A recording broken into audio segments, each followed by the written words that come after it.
Saudara-saudara sekalian, kita patut bersyukur bahwa dalam beberapa dasawarsa ini negara kita terhindar dari konflik bersenjata dengan negara asing. Ini berkat kepemimpinan dan kenegarawanan pemimpin-pemimpin kita.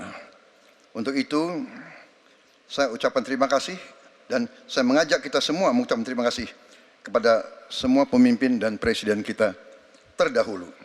Juga saya bertekad manakala saya menerima mandat dari rakyat untuk tetap menjalankan politik bebas aktif, non-blok, menghormati semua negara, menjadi tetangga baik bagi semua negara di kawasan kita, menjaga jarak yang tidak terlalu jauh tapi juga tidak terlalu dekat dengan semua kekuatan, menjalin kerjasama ekonomi. Saya juga ucapkan terima kasih dan mengajak semuanya mengucapkan terima kasih kepada seluruh prajurit TNI dan Polri dan ASN di seluruh Indonesia yang telah bekerja keras untuk menjaga kita sehingga kita seperti sekarang siap untuk tinggal landas, siap untuk bangkit menjadi negara maju. Kita perlu untuk mempertahankan sistem yang sudah baik. Saya akan teruskan TNI dan Polri tetap berada langsung di bawah kendali Presiden untuk mempercepat reaksi dan memperpendek rentang kendali dan rentang komando. Saya juga akan memperbaiki kesejahteraan dan kualitas hidup TNI, Polri, dan ASN secara signifikan. Saya mengajak semua bangsa bersatu, rukun, dengan kerukunan, dengan persatuan, kita akan jadi kuat. Waktu habis, terima kasih. Bapak Prabowo Subianto, terima kasih. Baik, selanjutnya kami berikan kesempatan. Baik, oke, tenang dulu. Kami beri kesempatan untuk calon presiden nomor urut 3 Bapak Ganjar Pranowo untuk menyampaikan pernyataan penutup. Waktu Bapak 2 menit, silakan. Terima kasih. Untuk mengakhiri ini tentu saja saya ingin membacakan kembali data, saya khawatir kita keliru. Kalau dari buku Himpunan RKKL 2019-2004, anggaran Kementerian Pertahanan 2019 107,158, 2020 127,358, 2021 136,996 triliun. Ada peningkatan. Maksud saya agar kita tidak keliru pada soal data. Dan capaian IMF kita dari data lakibnya Kemenko Polhukam yang dipublish secara terbuka, karena kami tidak bisa mendapatkan data dari Kemenhan secara terbuka, maka minimum essential force kita memang kemungkinan akan berat untuk bisa terpenuhi. Maka Bapak Ibu, dalam konteks politik luar negeri kita, maka otonomi strategis menjadi begitu penting untuk meredefinisi dari politik kita yang bebas aktif. Duta besar cyber menjadi penting karena problem besar kita hari ini adalah pada dunia digital. Maka kita perlu duta besar ini untuk merespon perubahan-perubahan global yang ada. Duta besar krisis iklim kita perlukan, garda samudra sebagai strategi baru dari poros maritim dunia. 100% pesawat kita mesti siap tempur, alutsista kita mesti siap tempur, dan zero tolerance untuk kecelakaan pada alutsista kita. Kekuatan pertahanan Indonesia di angkatan cyber akan kita tingkatkan dan anggaran pertahanan hingga 2% dari PDB. Keamanan mendorong pada profesionalisme kepolisian yang mau tidak mau harus kita lakukan. Badan Cyber Polri kita dorong sampai satuan baru di setiap Polda untuk TPPO, kekerasan terhadap perempuan dan anak.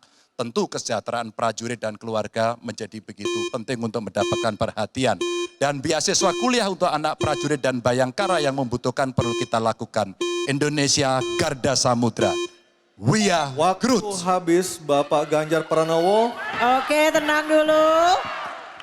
Baik, kesempatan berikutnya kami berikan kepada calon presiden nomor urut 1, Bapak Anies Baswedan, menyampaikan pernyataan penutupnya dalam waktu 2 menit. Silakan Pak Anies.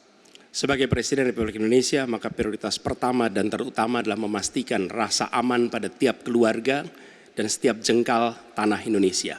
Dan itu artinya kita memastikan bahwa mereka yang diberi tugas untuk mengamankan dipikirkan kesejahteraannya. Memastikan bahwa kenaikan gaji tiap tahun, memastikan mereka punya rumah dinas, memastikan kesejahteraannya aman. Sehingga mereka bisa konsentrasi. Siapa itu? TNI, Polri, termasuk ASN di bidang pertahanan. Itu kunci nomor satu. Yang kedua, ketika kita berbicara tentang menjaga keamanan, maka kita juga berbicara tentang bagaimana pelibatan kita di dalam kancah internasional. Presiden akan menjadi panglima diplomasi dunia Indonesia di tingkat dunia. Hadir, mewarnai, membawa nilai-nilai Indonesia. Dan seperti juga di debat ini, tidak banyak ruang diberikan untuk berbicara di forum global. 2 menit, 3 menit itulah waktunya. Tapi di situ seninya, bagaimana kompleks gagasan, kompleks ide disampaikan secara lugas. Dan ketika Indonesia menyampaikan posisinya tegas, maka kita tidak akan ragu.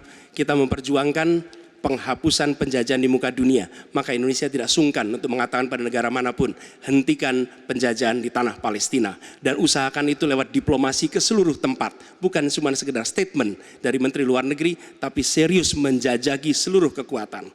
Kita menginginkan Indonesia kembali menjadi kekuatan yang disegani. Dan mulainya dari mana? Dari pemimpin yang menjunjung tinggi etika, pemimpin yang menjunjung tinggi ilmu pengetahuan, pemimpin yang terbuka atas gagasan mempertahankan Indonesia atas ancaman-ancaman baru.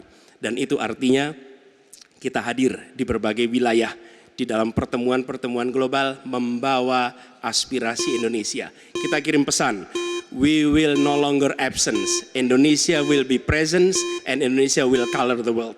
Indonesia absence no more, respected Waktunya forever. habis. Pak Anies, terima kasih Pak Prabowo, Pak Ganjar dan Pak Anies sudah memberikan closing statement atau pernyataan penutupnya untuk malam hari ini. Dan kita berikan apresiasi kepada para calon presiden 2024 yang telah merampungkan seluruh rangkaian debat pada malam hari ini. Hadirin kami persilakan untuk tepuk tangan. Dan masih tersisa 2 debat lagi yang akan diselenggarakan oleh KPU. Dan kami mengingatkan Anda untuk menggunakan hak pilih Anda pada Rabu 14 Februari 2024. Dan semoga debat ketiga kali ini bisa menjadi bahan pertimbangan Anda untuk menentukan pilihan siapa pemimpin Indonesia ke depan. Jelajahi cara baru mendapatkan informasi. Download Metro TV Extend sekarang.